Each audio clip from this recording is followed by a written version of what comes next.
আসসালামু আলাইকুম এভরিওয়ান। আজকে আমরা ঘুরতে বেরিয়েছি বাবা ছেলে মোটর ব্লগ করতে। আহমদ বেরিয়েছে আমার সঙ্গে। আহমদ, ও কি করো? হ্যাঁ, দোকানে যাচ্ছ? আহমদ বলতেছে ও নাকি দোকানে যাচ্ছে, ও খাবার খাবে, তো দোকান থেকে খাবার কিনবে, এজন্য তো আমরা আসলে মূলত আমরা যাচ্ছি ব্লগ করতে। ব্লগ শেষে আসার সময় বাবুর জন্য কিছু খাবার নিয়ে আসবো দোকান থেকে। মূলত আজকে বের হলাম। ঈদের প্রায় অনেক দিনই হয়ে গেল। আজকে থেকে আমি একটা সিদ্ধান্ত নিলাম যে আমি মোটর ব্লগ শুরু করব। তো আমাদের গ্রাম থেকে শুরু করি। আমাদের গ্রামের দৃশ্যগুলো আপনাদের কেমন লাগে এগুলো আপনাদের মাঝে একটু শেয়ার করার জন্য আসলাম। আশা করি ভালো লাগবে, যদিও আমাদের গ্রামটা এত সুন্দর না। তো গাইস, আমাদের বাড়ি হলো উত্তরবঙ্গে। চলে আসলাম আমাদের বাজারে, উষ্টি বাজারে। বাজারের নাম উষ্টি বাজার, আমাদের গ্রামের নাম। যত বড় রাস্তা নয় তত বড় গাড়ি ঢুকছে রাস্তার মধ্যে, দেখতে পাচ্ছেন এখানে আলু তুলতেছে। তো যাই হোক, এই পাশে দেখতেছেন খেলার মাঠ, আমাদের উষ্টি হাই স্কুল প্লাস খেলার মাঠ। এই সামনে এটা হলো প্রাইমারি স্কুল। আহমদ কি যেন বলতেছে। ও কি বলতেছো? এই যে পাশে দেখতেছেন এটা আমাদের পুকুর, আমাদের নিজস্ব পুকুর। এদিক দিয়েও আমাদের বাড়িতে যাওয়া যায়। আমরা বাইক নিয়ে যেহেতু বের হয়েছি এই জন্য রাস্তা দিয়ে আসলাম। এখানে বাগানের মধ্য দিয়ে রাস্তা আছে, হেঁটে যাওয়া যায় আমাদের বাড়িতে। এর পাশে দেখতে পাচ্ছেন বাগান, আম বাগান, রূপালী বাগান, বাড়িপুর আম বাগান। আস্তে আস্তে আমরা চলে আসলাম আমাদের প্রায় গ্রামের শেষ মাথার দিকে, শেষ অংশের দিকে। তারপরে আমরা আরো কোন কোন জায়গায় যাই আপনাদের সঙ্গে শেয়ার করতেছি, আপনারা দেখবেন। অবশ্যই ভালো লাগলে ভিডিওটা লাইক করবেন, শেয়ার করবেন এবং আমার ছেলের জন্য দোয়া করবেন। ঈদের সিজন, শুধু ঘোরাঘুরি চলতেছে বাইক নিয়ে, ওয়াইফ নিয়ে, বাচ্চাদেরকে নিয়ে শুধু শুধু ঘোরাঘুরি চলতেছে। যে যেভাবে পারতেছে ঘুরতেছে। আসলে প্রচন্ড গরম ঈদের দিন থেকে শুরু করে আজ পর্যন্ত।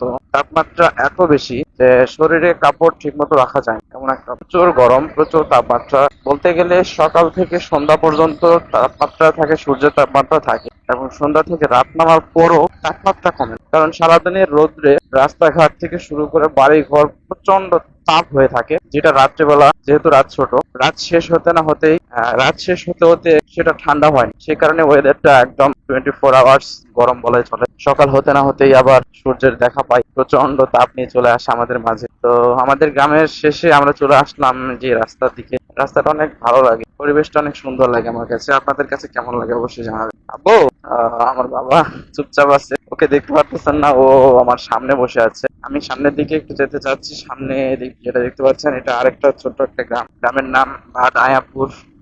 ডান পাশে ভাট আয়াপুর এবং বাম পাশে শুধু আয়াপুর। এই দুইটা গ্রাম, ছোট ছোট দুইটা গ্রাম আমাদের গ্রামের পাশে। তো আপনাদের কেমন লাগতেছে ভিউ গুলো অবশ্যই জানাবেন। আমাদের রাস্তায় যে গাড়িগুলো চলে সচরাচর যাত্রী পরিবহনের কাজে ব্যবহৃত হয়। আসলে আমি মোটর ব্লগ করতে আসলাম, খুব একটা দামি ক্যামেরা নিয়ে আসতে পারি নাই, যার কারণে ভিউ গুলো হয়তো বা আপনারা খুব একটা ভালো দেখতে পাবেন না, যার জন্য আমি আন্তরিকভাবে খুবই দুঃখিত। তবে আপনারা সাপোর্ট করলে, আপনারা আমার সঙ্গে থাকলে, পাশে থাকলে অবশ্যই আমি প্রতিনিয়ত ভিডিও দেব এবং কোয়ালিটি সম্পন্ন ভিডিও দেওয়ার চেষ্টা করবো ইনশাআল্লাহ।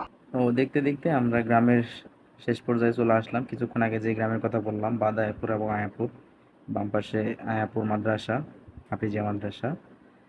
এবং এই সামনে যে দেখতে পাচ্ছেন একটা টিনের ঘর, এটা হলো মূলত একটা একাডেমি স্কুল।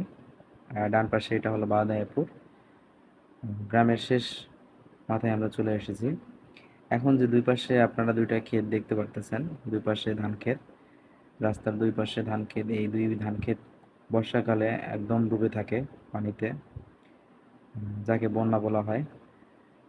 বর্ষাকালে পুরোটাই পানিতে ডুবে থাকে, রাস্তার এপাশ থেকে ওপাশ পানি রাস্তার উপর দিয়ে যাওয়া আসা করে।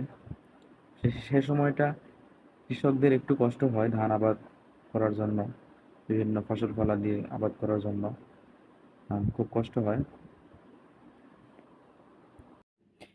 সামনে সুন্দর একটা ব্রিজ দেখতে পাচ্ছেন। এখানে মূলত অনেক কয়টা ব্রিজ আছে। সামনে আরেকটা ব্রিজ, এটা হলো নতুন করা হয়েছে কিছুদিন আগে। এরকমভাবে প্রায় 5 থেকে 7টা ব্রিজ আছে এখানে। সামনে চলেন আপনাদেরকে দেখাচ্ছি। এই ব্রিজগুলো মূলত তৈরি করা হয়েছে এখানে বন্যার কারণে। বন্যার পানি যাতে সুন্দরভাবে রাস্তার এপাশ থেকে ওপাশে যাতায়াত করতে পারে, এই ব্রিজগুলো এই কারণেই করে দেওয়া হয়েছে। ব্রিজগুলো না থাকলে ডান পাশে যে গ্রামগুলো আছে এগুলো একদম প্লাবিত হয়ে যেত, গ্রামে পানি চলে যেত।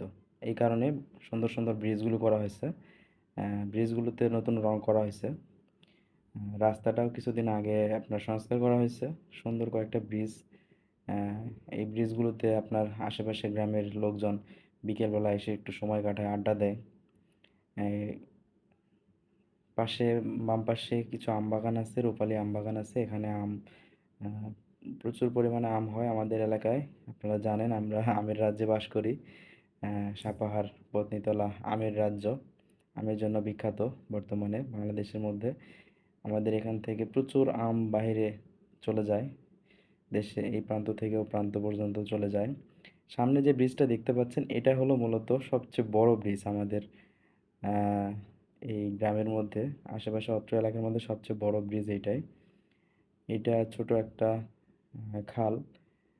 এই খালের পানি আপনার বন্যার সময় একদম উপচে পড়ে দুই সাইডে। এই পাশে একটা বাঁধ করে দেওয়া আছে সোজা। এই বাঁধটা মূলত বন্যার কারণেই দেওয়া হয়েছে। আমি এখন যেতে পারলাম না, কারণ ওই বাঁধ পর্যন্ত যেতে গেলে আমার জামা কাপড় ভিজে যাবে। এই কারণে এখান থেকে দেখাচ্ছি। চতুর্দিকে অনেক সুন্দর সুন্দর পরিবেশ। আপনার এখানে মূলত দুই পাশে অনেক বড় বড় শালবন আছে। হ্যাঁ, কিছুদিন আগে গাছগুলো কেটে ফেলা হয়েছিল, আবার লাগানো হয়েছে, যেগুলো আবার বড় বড় হয়ে গেছে। রাস্তার গাছ সহ এই গাছগুলো কেটে ফেলা হয়েছিল। এগুলো সব সরকারি গাছ। তো এখানে আসলে আসলে মনটা অনেক শান্ত হয়ে যায়। আহ, সুন্দর একটা পরিবেশ আড্ডা দেওয়ার জন্য, বিকেলে আড্ডা দেওয়ার জন্য সুন্দর একটা পরিবেশ। এখানে আমরা আহ, ছোটবেলায় পিকনিকে আসতাম। অনেক সময় আমরা পিকনিকে আসতাম এখানে, স্কুল থেকে পিকনিকে আসতাম। সারাদিন এসে খাওয়া দাওয়া করতাম, আনন্দ করতাম, ঘুরতাম ফিরতাম। তারপরে সন্ধ্যার সময় আমরা চলে যাইতাম বাসায়। তো স্মৃতিগুলো মনে পড়ে, কত বছর হয়ে গেল, স্মৃতিগুলো মনে পড়ে।